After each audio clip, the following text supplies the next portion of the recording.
There are more than 4,000 aircraft parked here at the Boneyard. Taken together, these planes would make up the second largest air force in the entire world. But most of these planes will never fly again. They're here to serve a different purpose.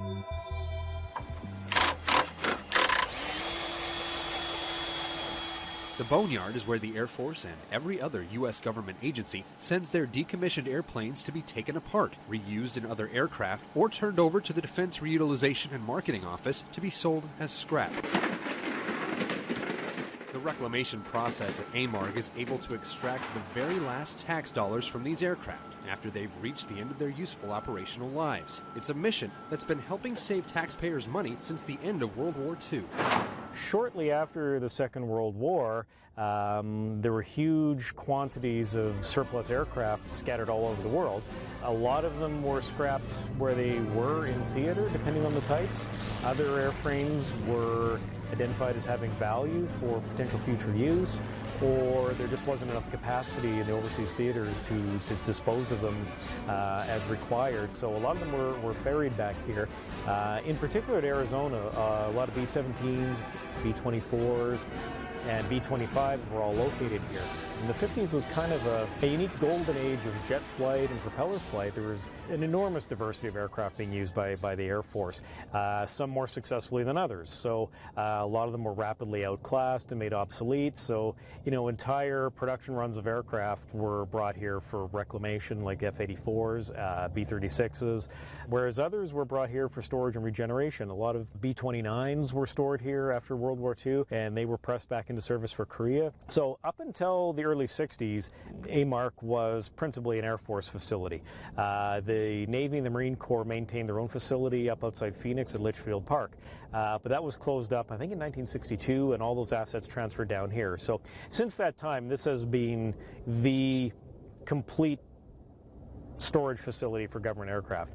So you find NASA aircraft over there, you find Coast Guard aircraft, Border Patrol, Navy, Marine, Reserve units, training units.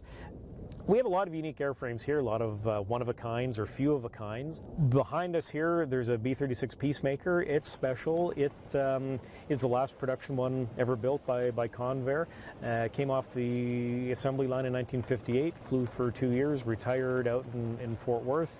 It's one of only 4 existing airframes out of nearly 400 built. One of my personal favorites is the Boeing B-52A Stratofortress. It's the oldest Buff in existence, a serial number 3, third one off the production line. It was the principal test airframe and carrier mothership for the X-15 program. So nearly all of the early Gemini, Mercury, and Apollo astronauts all dropped off of our B-52A in the X-15 program. The recently deceased Neil Armstrong was a participant in that program and dropped off our airplane. So it's, to my eyes, it's kind of reeking in history. I really love it. As the Air Force has evolved, so has the Boneyard. During the Cold War, America's determination to outpace the Soviet Union in the space race helped fuel an explosion of technological advancement. Almost as quickly as they were introduced, U.S. military aircraft were regularly phased out as newer aircraft flew faster, higher, and farther. The outmoded airplanes were sent here, and the Boneyard's inventory began to swell. With the Vietnam War came a renewed call for even more advanced bombers and fighters. By the time that war started to wind down in 1973, the Boneyard's fleet had reached an all-time high of more than 6,000 aircraft.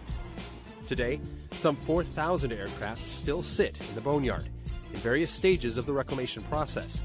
But the inventory here, much like in today's Air Force, is destined to change. As our Air Force becomes more and more technologically reliant, fewer and fewer different types of airframes are being produced.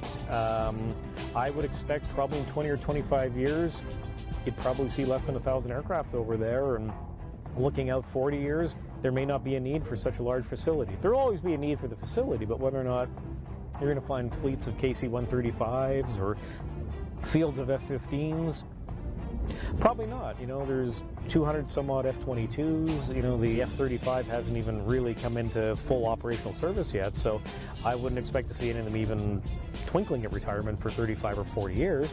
But there's probably several hundred of them, so it's not going to be the same vast, diverse fleet that you see now. So, it is kind of the end of a golden age. Over the course of its more than 60-year history here in the American Southwest, AMARG has become something of an aviation enthusiast's mecca. Wherever you go in the world, anybody who kind of is interested in aviation or airplanes at all, if you mention Tucson, their eyes light up and go, oh, that's where the boneyards are, right? Yeah, that's where the boneyards are. And the boneyards are here for a very good reason. Turns out the desert climate here in Tucson provides an ideal environment for long-term storage of these aircraft, with very little risk of corrosion or other damage from the elements. The ground we're on here is fairly unique. It's a very high calcium soil, very stable. When it's dry as it is now, it's as hard as concrete and very, very, very robust. And with the dry weather conditions here, low relative humidity year-round, very low rainfall, averaging about 6 to 8 inches a year in the region, there's nothing like tornadoes or hurricanes or that type of thing here to potentially destroy assets. So Tucson was identified as an ideal location for an active reclamation facility. And that year-round sunshine also makes this an ideal location for people to come visit and experience Air Force history in person. Normally, when someone wants to get a good look at some military aircraft, they have to do it through binoculars. But here at the Boneyard, you can get up close and personal with everything from fighters, bombers, tankers, lifters, just about everything the Air Force has flown in the last half-century. Our visitors almost universally enjoy the sense of adventure they feel coming out here in the desert to look at airplanes. We don't rope off our airplanes outside. People are free to get up and stick their head in the wheel well, bump their heads on a propeller, trip over a tie-down cable, run from rattlesnakes. It's the authentic desert experience out here. And it's a big part of our charm and our appeal. One of our sort of taglines is, where you can touch history, and we embrace that. So it's not all just about tearing down old aircraft as newer technology makes them obsolete. Preserving Air Force history has become like a secondary mission at the Boneyard. Along with the Pima Air and Space Museum right across the street, AMARG serves as a sort of monument to the accomplishments and innovations of the past, hoping to inspire America's future pilots, aircraft engineers, and astronauts. Our next generation of aerospace innovators, for all you know, could be wandering around here this weekend, getting that whiff of hydraulic fluid. If we can expose and encourage young people to come out and challenge themselves and find a direction through what we do here, however little, I think it's important work. Time and technology march on. The Boneyard will continue in its mission, taking custody of outdated aircraft, salvaging and reusing every part possible. But except for the small handful of aircraft that are preserved for posterity, once a certain model of jet fighter or helicopter or long-range bomber is gone, it's gone forever. A common misconception that a lot of people have with AMARC is that there's still World War II aircraft over there.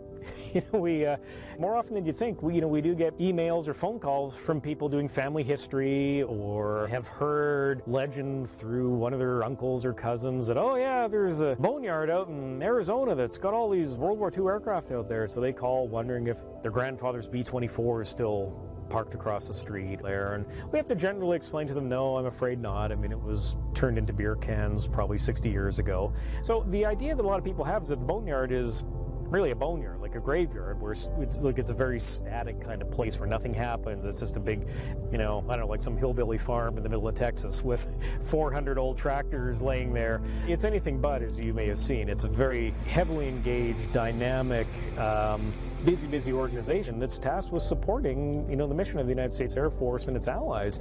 And that's a huge amount of work. For today's Air Force from Tucson, Arizona, I'm Tech Sergeant Nicholas Kurtz.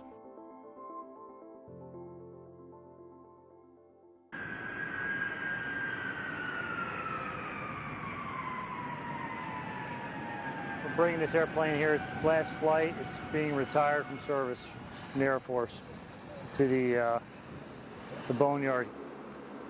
It's flown over 20,000 hours, delivered cargo all over the world. It's a sad day seeing this airplane being put to rest. But it has had a long life. It's been flying since 1969.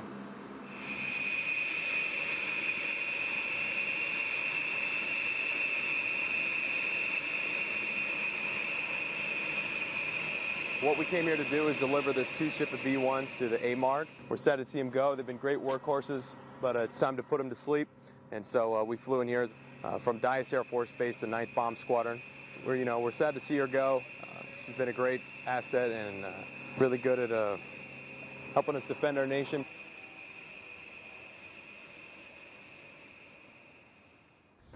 You got it, senor. One of the things that I talk about when I get a chance to talk to the employees of AMARG is I talk about what we do here. Do we store airplanes? We sure do.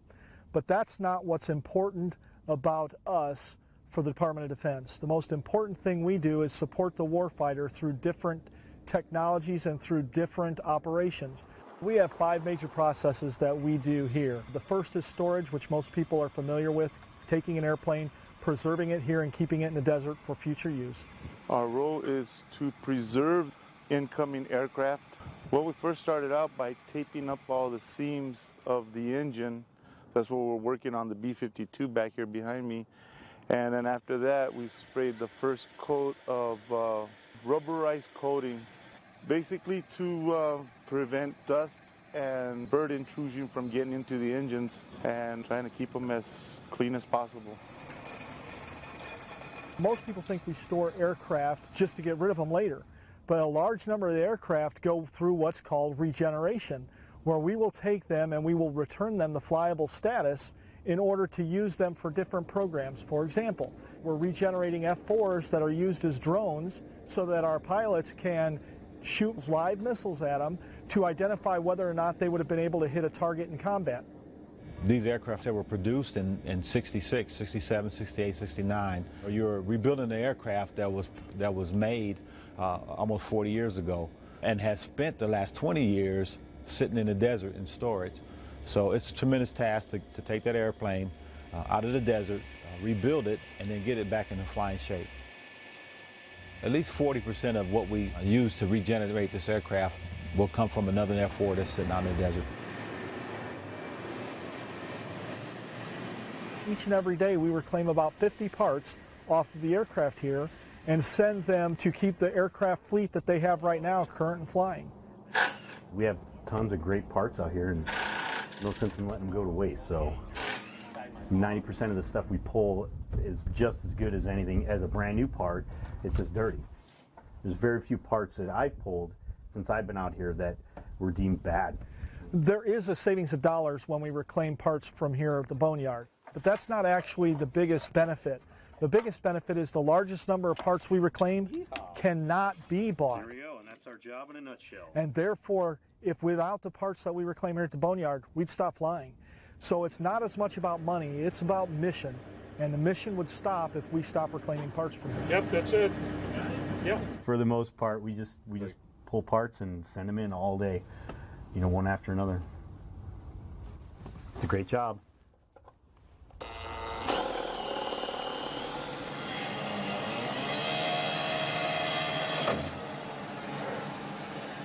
So a lot of different things occur here all the time. We also do a little bit of disposal, taking aircraft that nobody has a need for anymore within the entire federal government and actually getting rid of them, cutting them up into tiny pieces and getting rid of them. And it takes a total about, for C5, processing and shipping out about a week. We're demilling the fuselage of the C5. Basically what we do is we just tear it down, we shred it up, and then we send it off to refineries to be processed into other materials.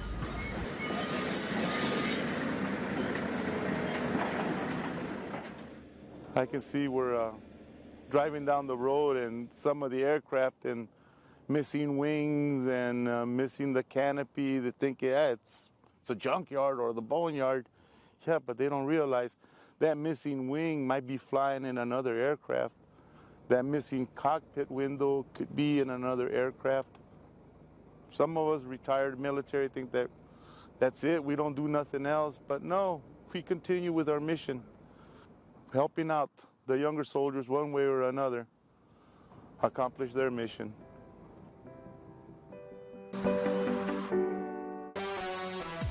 The Boeing YAL Airborne Laser Testbed Weapons System now sits decommissioned at the 309th Aerospace Maintenance and Regeneration Group at Davis-Monthan Air Force Base, Arizona. A C-5 Galaxy aircraft sits motionless while clouds pass overhead as it waits to be taken apart.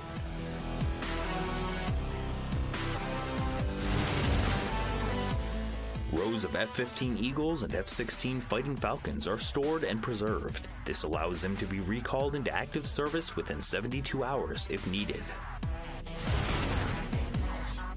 The F-4 Phantom II, which served as a principal air superiority fighter for the Air Force for over 20 years, has been a resident of the Boneyard since 1996. And that's Photos from the Boneyard. I'm Staff Sergeant Michael Brady. Coming up, we'll meet airmen who flew these aircraft and their special connection with the Boneyard when today's Air Force returns. My name is Larry G.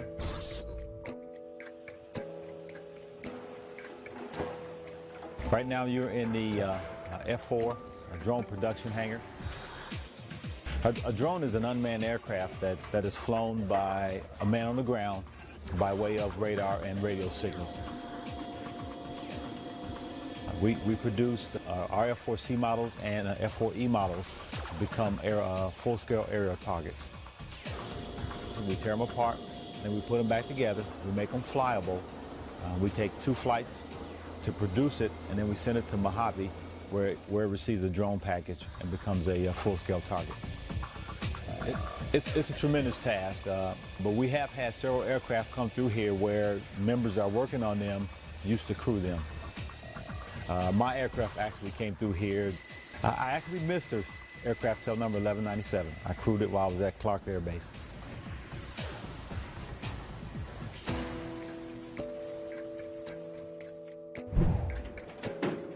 It's about 5,000 planes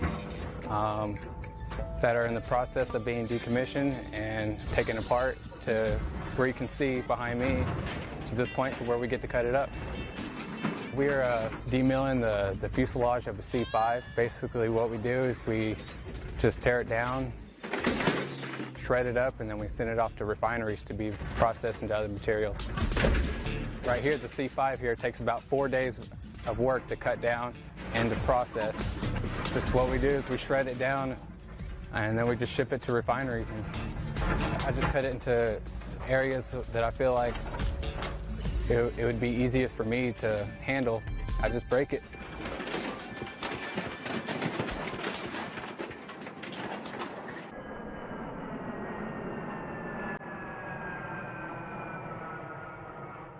From the outside it's ugly, and from the inside it's absolutely beautiful. To me it's a piece of history, a big piece of history. The times that we've had with the airplanes and the time in the military are probably the peak of intensity.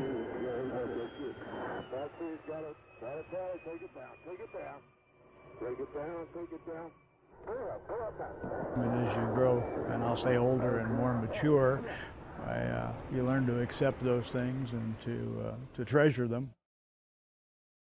As you look around, you see there are not many lights. All you have is the stars and the ghosts and the shadows of these airplanes out here. Transmit 1, got a launch 12 o'clock.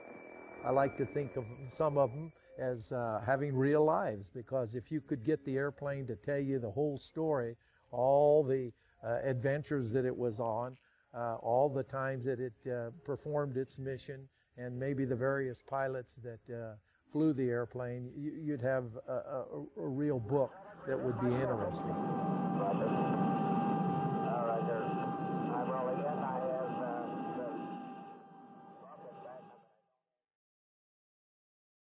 You can't get around an airplane without being drawn into your past.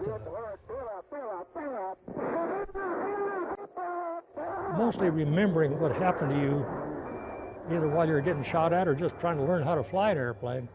It stays with you when you see it again. You remember the people. You get a little sad, but, you know, pilots all go west someday.